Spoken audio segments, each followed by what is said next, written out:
Hi friends, स्वागत है आपका अपने YouTube channel cricket talk with Sumit पे, जहां पर हम क्रिकेट की इन डेप्थ एनालिसिस करते हैं और अपनी एक व्यू पॉइंट रखते हैं जो भी गतिविधियां क्रिकेट फील्ड पर हो रही होती हैं या फिर क्रिकेट फील्ड के बाहर हो रही होती हैं। तो सबसे पहले बात करेंगे सरपंच साहब की जबरदस्त वापसी हुई है T20I मैचेस में, जो कि न्यूजीलैंड के साथ होना है। 5 T20I का मैच है, उसमें श्रेयस अय्यर को रिप्लेसमेंट के तौर पे लिया गया है तिलक वर्मा की जगह पे। और वाशिंगटन सुंदर जो कि पूरे 5 T20I के लिए बाहर हो चुके हैं, और हो सकता है कि वो T20I वर्ल्ड कप के लिए स्क्वाड से भी बाहर हो जाएंगे क्योंकि वो फिट नहीं है। और उनकी जगह पे जो रिप्लेसमेंट मिला है वो है रवि बिश्नोई को। सबसे पहले बात करेंगे श्रेयस अय्यर की। जो पोजीशन थी, जो जगह पे उसको लाया गया है, बहुत ज़बरदस्त जगह है। 4 नंबर पे उनको खेलने का मौका मिल सकता है। और मेरा तो ख्याल है कि भाई शुभमन गिल टीम में नहीं है, तो एक एक्सपीरियंस प्लेयर आपको होना चाहिए जो कि कामली कंपोज होकर के खेल सकता है और तेजी से भी खेल सकता है। वो प्लेयर परफेक्ट है श्रेयस अय्यर के तौर पे। उसको आना ही चाहिए टीम में और होना भी चाहिए। और एक चीज की मैं आपको दाद दूंगा, आप सब लोग को दाद दो कि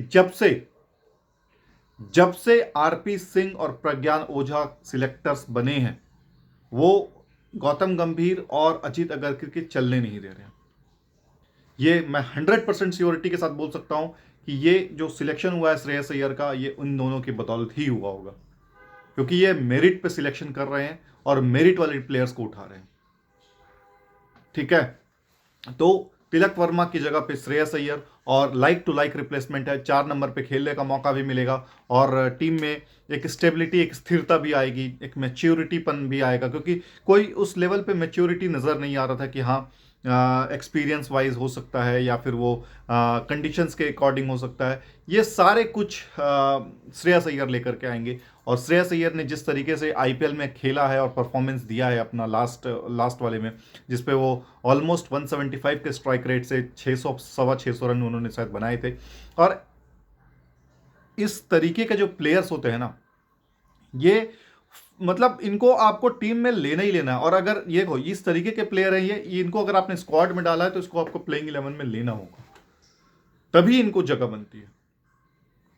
ठीक है, और इसीलिए इसको लिया गया। मैं एक और चीज का दाद दूंगा, मुझे लग रहा था कि कहीं तिलक वर्मा अगर आउट होते हैं या तिलक वर्मा के चक्कर में फिर से कहीं ये आपके शुभमन गिल को वापस ना ले आए। आपको मैनेजमेंट को भी दाद देना पड़ेगा, सिलेक्टर्स को भी दाद देना पड़ेगा कि उन्होंने ये बेवकूफ़ी नहीं किया, क्योंकि उनको पता है कि अगर हमको शुभमन गिल की जगह, शुभमन गिल को अगर लाना है, शुभमन गिल को हम फिर ओपनिंग कराएंगे, संजू सैमसन को हम फिर नीचे लेकर के आएंगे, और फिर पूरा का पूरा जो मैच का सिनारियो है, टीम का जो कॉम्बिनेशन है, वो खराब हो जाएगा। तो उन्होंने एक डोर पे उन्होंने मतलब श्रेयस सॉरी आपके शुभमन गिल के फेस पे उन्होंने डोर को सेट किया है और ये बताया है कि भाई हम आपके तरफ अब नहीं देख रहे हैं। You can concentrate more on your test matches, you can concentrate more on your ODI team, but T20I world cup को अभी आप भूल जाओ, you are not ready for it.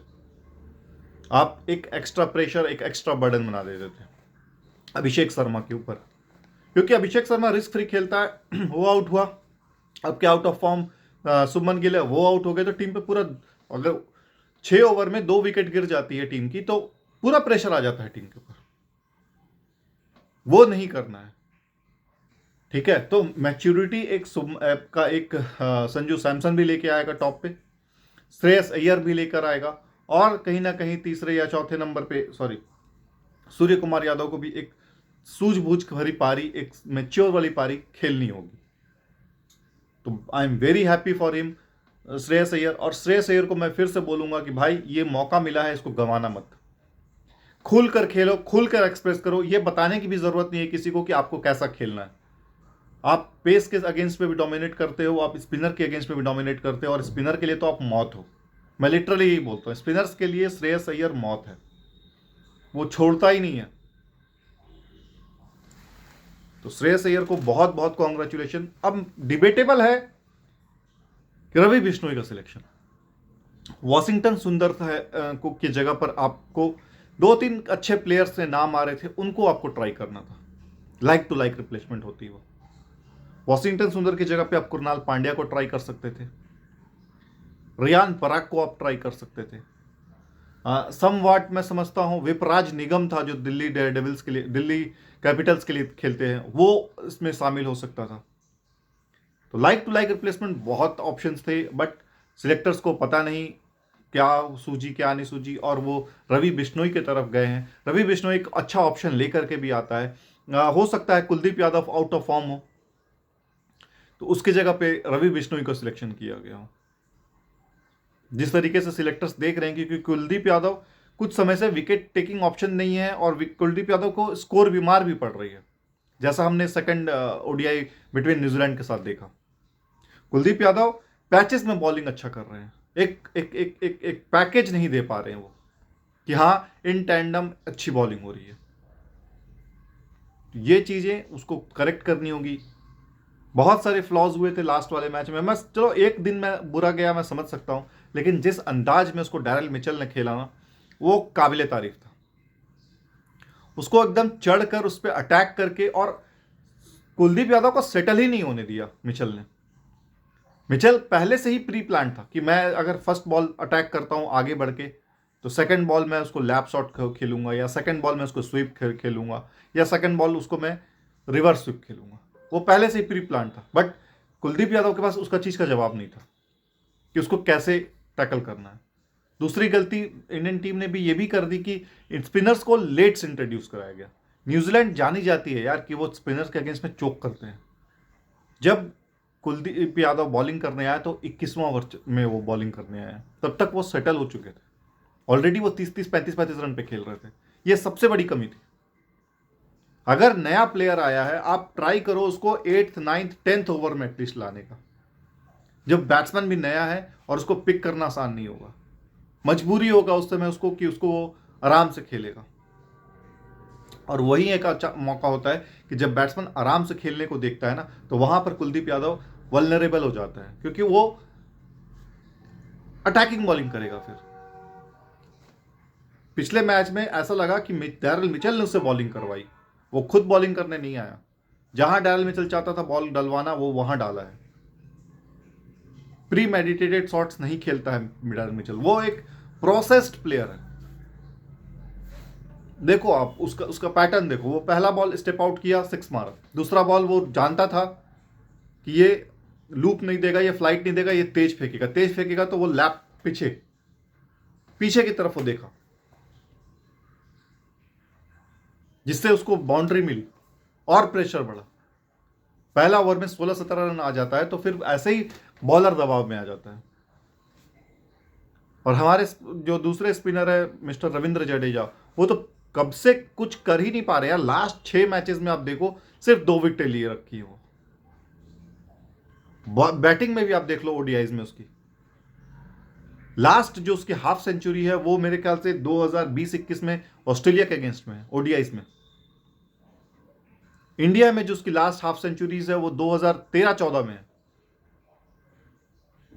इतना पुराना हाफ सेंचुरी लगाया हुआ है उसको। सिर्फ एक ही चीज, मतलब मैंने कल भी बताया ना अपने अपने अपने अपने अपने वीडियो पे, कि रविंद्र जडेजा का माइंडसेट ये हो गया कि 25-30 रन बनाइए और 1 या 2 विकेट ले लीजिए, आपका काम हो गया। ये नहीं होगा यार।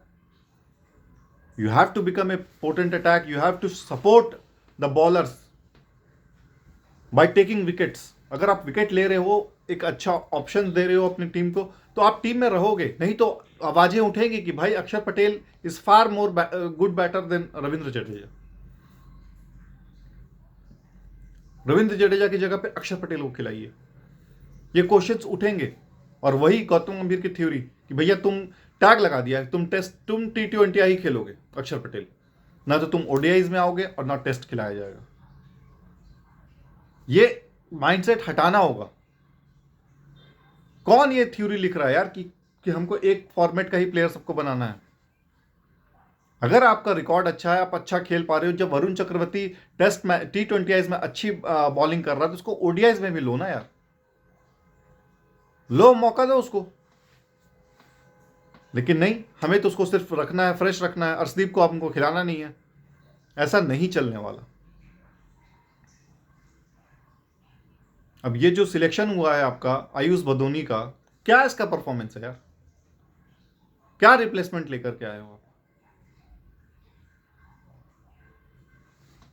T20Is में आपने रिप्लेसमेंट अच्छी ली है, लेकिन क्या रवि बिश्नोई की, मतलब रवि बिश्नोई को आपने लिया है, आपने कुछ सोच के लिया है कि हाँ हो सकता है कुलदीप यादव हमारा फिट ना हो, या हो सकता है कुलदीप यादव उतना अच्छा फील ना कर रहे हो, उसके लिए रिप्लेसमेंट का तौर पे वो आप लेकर आए हो रवि बिश्नोई को। लाइक फॉर लाइक रिप्लेसमेंट नहीं है, बट आप देख रहे हो कि कुलदीप यादव अगर नहीं चलते हैं तो हम रवि बिश्नोई को उससे डायरेक्ट रिप्लेस कर सकते हैं। तो ये कॉम्बिनेशन चलो मैं समझ सकता हूँ आइडेंटिकल, बट इससे बेटर ऑप्शन है आपके पास। आप रियान पराग को ट्राई कर सकते थे, कुणाल पांड्या यहाँ पर बहुत अच्छा रोल प्ले कर सकता था, वो एक्सपीरियंस भी लेके आया था।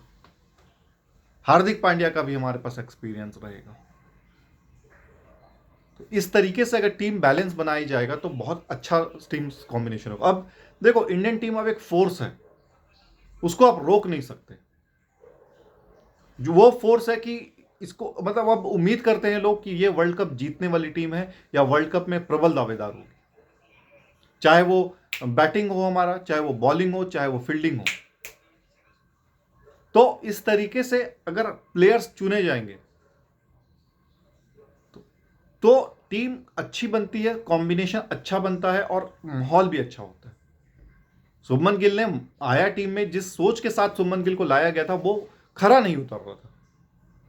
वो भी उसी रन में मतलब अपने आप को ढालने की कोशिश की कि मैं भी तेज खेलूंगा। यार आप उस तरीके के प्लेयर नहीं हो, आप हो कि आप स्टेबिलिटी प्रोवाइड कराओ और आप 150 160 150 145 के स्ट्राइक रेट पे खेलो। जब आप इस स्ट्राइक रेट पे खेलने के लिए आओगे तो आप अननेसेसरी रिस्क नहीं लोगे, अननेसेसरी शॉट्स नहीं खेलोगे। आपका जो स्ट्रेंथ है उस स्ट्रेंथ पे आप खेलोगे, ना कि बॉलर के स्ट्रेंथ पे खेलोगे। और बॉलर के स्ट्रेंथ पे आप खेलोगे तो विकेट अपने थ्रो करके जाओगे। आपका स्ट्रेंथ है कि मैं पेसर्स पे चढ़कर खेलूंगा, अलोंग द कारपेट खेलूंगा, रेयर अगर मुझे बाउंसर मिलता है तो मैं पुल या हुक करूंगा। ये आपका शॉट है। बट आप इतने प्रेशर में थे कि आप आड़ा तिरछा चलाना चालू कर दिए थे, इसकी वजह से आप टीम से ड्रॉप हुए। कहीं ना कहीं क्वेश्चनिंग तो होगी ना, और वो क्वेश्चनिंग हुई। बहरहाल श्रेयस अय्यर की टीम में वापसी हुई है, I am very happy for him. Ravi Bishnoi की भी टीम में वापसी हुई है। मैं जो एंगल से सोच रहा हूं वो अगर वो सही है तो कुलदीप यादव को रिप्लेसमेंट के तौर पर रवि बिश्नोई को लाया जा सकता है, इसीलिए उसको सिलेक्शन किया गया है। ठीक है, तो ये सारी चीजें हैं। अब बात करते हैं दो बोर्ड्स की। इन लोग दोनों बोर्ड्स ने बीड़ा उठा रखा है यार कि हम अपनी टीम की, हम अपने देश की बेइज्जत करा के रहेंगे। पीसीबी और बीसीबी दोनों ने, मतलब अब बांग्लादेश प्रीमियर लीग चल रहा है, मैचेस कैंसिल हो रहे हैं, प्लेयर्स प्रोटेस्ट कर रहे हैं, हड़ताल कर रहे हैं कि हम नहीं खेलेंगे। आपने वहां पे आईसीसी में इवेंट पे डाल दिया है कि हम इंडिया ट्रैवल नहीं करेंगे। मतलब पूरा का पूरा जो रायता है, पूरा का पूरा जो भसड़ है वो मचा के रख दिया है। अब पीसीबी ने क्या कर रखा है, इनके प्लेयर्स इनको बेइज्जत करा के रखे हुए हैं। आज का इवेंट देख लो, जो बाबर आजम को ने सिंगल, जो स्टीव स्मिथ ने सिंगल डिनाई किया बाबर आजम को, उससे चिढ़ बैठा हो। स्टीव स्मिथ ने उस अगले ओवर में 25-26 रन ठोक डाले। ठीक है, आप विराट कोहली से कंपेयर कर सकते हो अपने आप को, करो ना, स्टीव स्मिथ से करो कंपेयर, करो ना, स्कोर करो उतने 30-32 रन, फिर मैं देखता हूं कि कौन आपका सिंगल को रोकता है। आपका परफॉर्मेंस कुछ नहीं है, बस एटीट्यूड दिखाना है। यार ये प्रोफेशनल लीग्स है, यहां पर जो परफॉर्मेंस करेगा ना, जो परफॉर्मर होगा उसी की इज्जत होगी, उसी की रिस्पेक्ट मिलेगी, बाकी सबको बाहर कर दिया जाएगा। ये चीज जब समझोगे आप, जब आप पैसे लेकर के अच्छा खेलना सीखोगे। आप लोगों ने तो ये बना रखा है यार, पैसे लो डकार मार दो। रिजवान को बुला लिया ना वापस, कितनी बड़ी बेइज्जत हुई उसकी। ये लड़का वही था जो कहीं भी नमाज पढ़ने चला जाता था, कहीं भी बैठ गया, कहीं भी नमाज पढ़ लिया, कहीं भी अपना, आज जलील हो रहा है ये कि भैया आ जा,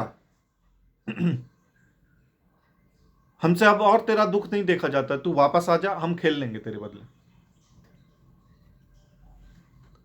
इतनी बेइज्जत कौम, इतनी जिल्लत वाली कौम है ये। क्या बोले क्या नहीं बोले इसके बारे में कोई बोल के भी कोई फायदा नहीं, क्योंकि दे आज आप इसके बारे में कुछ बोलोगे ना, ये कल इससे बड़ा चुतियापा कर देंगे। तो आपको लगेगा यार कि जो मैंने कल बोला था वो बहुत ज्यादा बोल दिया था। फिर जब देखोगे कि इससे बड़ा वाला कर दिया इन लोगों ने कारनामा, तो कल तो मैंने बहुत कम ही बोला इसके बारे में। मैं इसीलिए 2-3 दिन से साइलेंट था। मैं पाकिस्तान क्रिकेट के ऊपर कोई चीज वीडियो नहीं बना रहा था, ना कभी बात कर रहा था, क्योंकि मेरे को पता था ये ऐसे ऐसे फर्ड्स लाएंगे, ऐसे ऐसे इश्यूज लाएंगे जिसका ना सिर होगा ना पैर होगा, और सिर्फ औंधे मुंह ये लोग गिरेंगे। और आज यही हुआ। पता नहीं कब इनको दिमाग आएगा, कब इनको सेंस आएगा कि हमें किस वे में जाना है और क्या करना है। इनकी टीम ही अभी तक नहीं बनी है, वर्ल्ड कप की टीम की स्क्वाड ही अनाउंस नहीं हुई है अभी तक। और इनको इनको वर्ल्ड कप इंडिया के बाहर श्रीलंका में खेलना है, और सपने देख रहे हैं कि हम और इंडिया फाइनल पहुंचे, और इंडिया का वर्ल्ड कप इंडिया में ना हो, श्रीलंका में हो। ये इनकी सोच है। जब आपकी सोच ये हो जाती है ना, तो आप दूसरे का बुरा करना चाहते हो, अपना अच्छा नहीं कर सकते। आपको अगर अपना अच्छा करोगे तब जाकर के कंपीट करो ना यार, आप हैसियत में लाओ, आप बराबरी करो इंडियन टीम की, तब एक कॉम्पिटिटिवनेस आएगा, तब एक कंपटीशन देखने को मिलेगा, एक हेल्दी कंपटीशन देखने को मिलेगा, नॉट ओनली कंट्रीज को बल्कि अदर क्रिकेट फैंस को भी। बट ऐसा नहीं होने वाला। पता नहीं कब सुधरेंगे। मैं उम्मीद करता हूँ कि जल्दी ही ये ऐसा दिन आए। बहरहाल आज की हम इस टॉपिक को यहीं पे क्लोज करते हैं। मिलते हैं कल एक नई एपिसोड पे, एक नए टॉपिक पे चर्चा करने के लिए। तब तक अपना बहुत ज़्यादा ख्याल रखिए। जय हिंद, जय भारत, वंदे मातरम।